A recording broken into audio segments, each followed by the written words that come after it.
Bonjour et bienvenue sur mon site de domotique. Je suis Sylvain Hamel et je vous invite à me suivre dans ces capsules vidéo afin d'en apprendre plus sur ces électroniques qui cohabitent avec nous. Vous serez en mesure de les apprivoiser et par la suite, elles feront tout ce que vous leur demanderez. Cette vidéo vise à comprendre comment fonctionnent les fils MQTT ainsi qu'à les intégrer dans nos projets de domotique. Les fils de message MQTT, Message Queue Télémétrie Transport, est un protocole de messagerie de type publication et abonnement, qu'on appelle en anglais Publish and Subscribe. Basé sur le protocole TCP/IP, il a été développé initialement par Andy Stanford Clark de IBM et Arlen Nipper de Eurotech pour la surveillance des pipelines dans le désert, puis offert par la suite à la communauté open source. MQTT est maintenant un protocole machine à machine utilisé pour l'IoT, c'est-à-dire l'Internet des objets. Il a été conçu pour être léger. Lorsque le client est abonné au serveur, une connexion permanente est ouverte et la communication se fait uniquement lors de l'arrivée de nouveaux messages. Par opposition au protocole HTTP, qui fait constamment des requêtes pour actualiser son contenu, le protocole offre aussi plusieurs autres fonctionnalités telles que l'identification du client, la sécurisation de la connexion, l'encryption des données, la qualité de service, le QoS, la prise en charge de la présence des clients, le Last Will and Testament, la persistance des messages, le Keep Alive, et j'en passe. En résumé, le protocole est de type client-serveur où les clients peuvent envoyer ou recevoir de l'information. Le serveur agit donc comme courtier, en anglais appelé le broker, et en gérant les communications. Les clients sont soit des publicateurs, publishers, ou des abonnés, subscribers. Les publicateurs envoient leur message au serveur en précisant un ensemble de métadonnées, dont le sujet, en anglais appelé le topic. Le sujet permet au serveur de classer les messages afin de le remettre à tous les abonnés actifs et même de le conserver pour de futurs abonnés si la mention persistante est activée. Un client peut être à la fois abonné et publicateur et s'inscrire à plusieurs sujets à la fois. Lorsqu'un client s'abonne au sujet, il peut le faire à la pièce ou en lot, en organisant les sujets en niveau hiérarchique et en utilisant des patrons identiques pour désigner les types de données. Il devient facile de former des regroupements. On peut alors utiliser les jokers, en anglais appelés les wildcards, plus et dièse, dans les abonnements afin de souscrire à plusieurs sujets à la fois. Le signe dièse permet d'afficher tous les sujets à partir de ce point. Si on inscrit seulement dièse, nous serons abonnés à tous les sujets, comme l'indique cette liste de sujets. En précisant une partie du message suivie du dièse, vous ciblerez qu'une partie de l'arborescence comme l'illustre la liste de gauche. Le dièse désigne donc tout à partir de ce point. Le signe plus remplace qu'un seul niveau à la fois. Dans notre exemple, le premier niveau est la maison, en parenthèse house. Le deuxième niveau représente l'étage de la maison. Le troisième niveau représente la pièce. Et finalement, le quatrième niveau représente le type de capteur. Si on désire s'abonner à tous les capteurs de type temp sensor, on remplace les niveaux intermédiaires par des plus, comme ceci, /house, /plus, /plus, /temp sensor, comme l'illustre la liste de droite. Notez qu'il est important que la structure de l'arborescence soit construite afin de permettre cette forme de regroupement. Chaque niveau doit représenter un type d'information unique. On peut démontrer le fonctionnement à l'aide de plusieurs instances POTI connectées au serveur MQTT. Une des instances nous servira à publier des messages alors que les trois autres seront abonnés à des sujets différents en utilisant des jokers différents. L'une d'elles sera abonnée à /dièse, donc tous les sujets.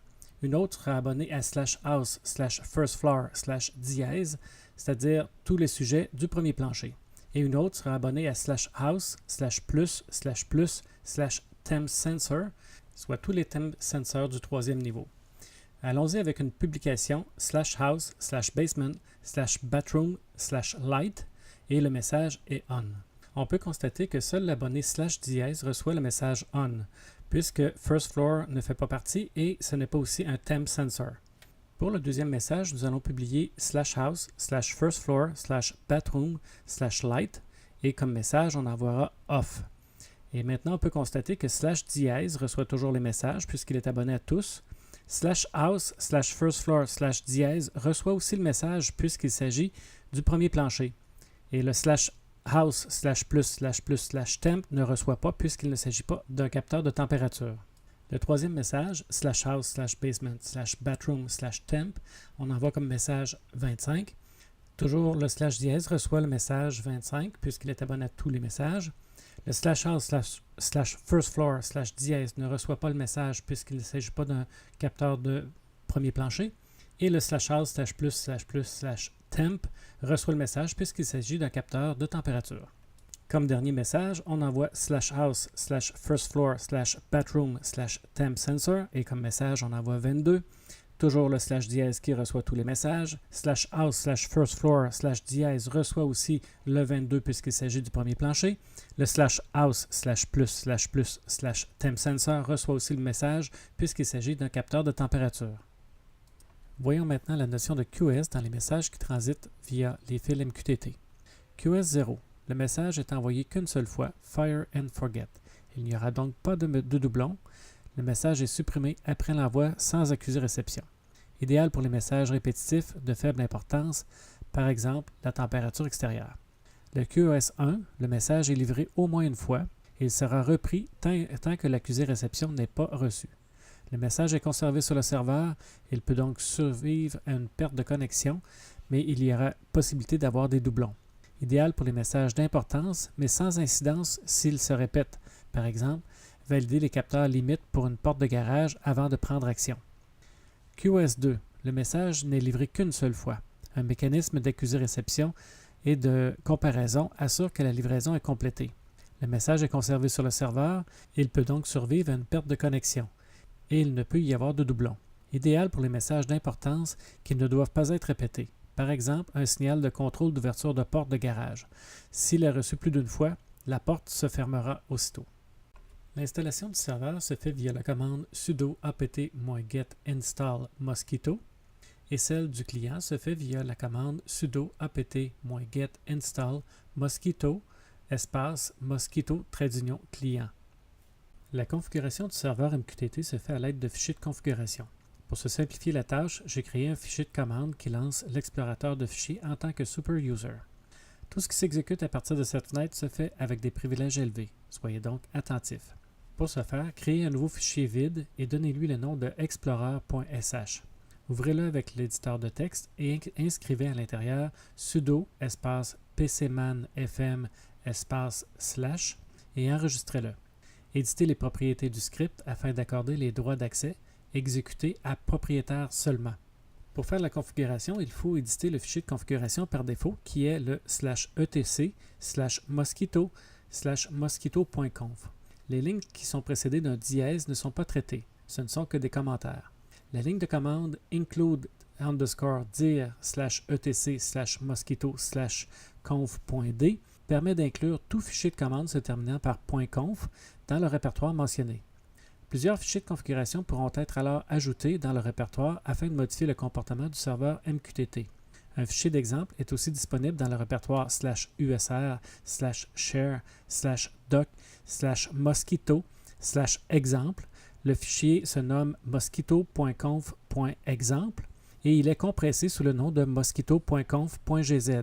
Vous pourrez le scinder en plusieurs fichiers de configuration et le déposer dans le répertoire /etc/mosquito/conf.d puisque la commande include le permet. Vous pourrez parcourir le ou les fichiers afin de paramétrer le serveur. Pour le moment, nous allons ajouter que ces lignes de commande afin de sécuriser la connexion serveur. allo_anonymous false, donc pour refuser l'accès aux gens qui ne sont pas autorisés. Password_file /etc/mosquito/pwfile, ce qui précise le fichier où va être enregistré les noms d'usagers et mots de passe. Pour démarrer le service, tapez la commande sudo systemctl start mosquito. Si vous voulez que ce démarrage soit fait automatiquement à chaque redémarrage du serveur, faites la commande sudo systemctl enable mosquito et à ce moment-là, à chaque redémarrage, le service sera en fonction. Il ne reste qu'à redémarrer le serveur avec la commande sudo reboot. Procédons maintenant à la création d'un code d'usager. Pour ce faire, tapez la commande sudo mosquito_passwd -c pour create /etc/mosquito/pwfile et suivi du nom d'usager que vous voulez créer. Vous allez inscrire votre mot de passe, le confirmer. On peut voir maintenant que le code d'usager a été créé dans le fichier pwfile et que le mot de passe est encrypté. Procédons maintenant à un message de test. Alors, en tapant la commande mosquito_pub, -d -u, le nom d'usager, -p majuscule, le mot de passe, -t, le sujet, en anglais le topic, et -M, le message. Par la suite, dans une autre fenêtre, nous allons taper mosquito_sub -D, espace -U, le nom d'usager, -P, le mot de passe, et -T, le topic. Avec ces deux fenêtres, nous allons pouvoir envoyer un message et le récupérer dans l'autre fenêtre. Dans le projet du tableau blanc précédemment créé, il faut aller à la fonction Reconnect, à l'instruction Client Connect, il faut ajouter le nom d'usager et le mot de passe afin que nous soyons authentifiés pour se connecter sur le serveur MQTT. Par la suite, notez le client.subscribe qui est le tableau blanc, donc c'est le nom du sujet ou le topic en anglais qu'on devra utiliser pour contrôler la lumière. On peut maintenant intégrer les fils MQTT à nos projets en créant des fonctions qui communiqueront avec les objets. D'ici la prochaine vidéo, restez curieux et si vous avez apprécié, n'hésitez pas à partager avec vos connaissances, à liker sur les réseaux sociaux et surtout, chaque contribution que vous me faites me permet d'investir davantage pour vous. Merci de votre générosité et à bientôt.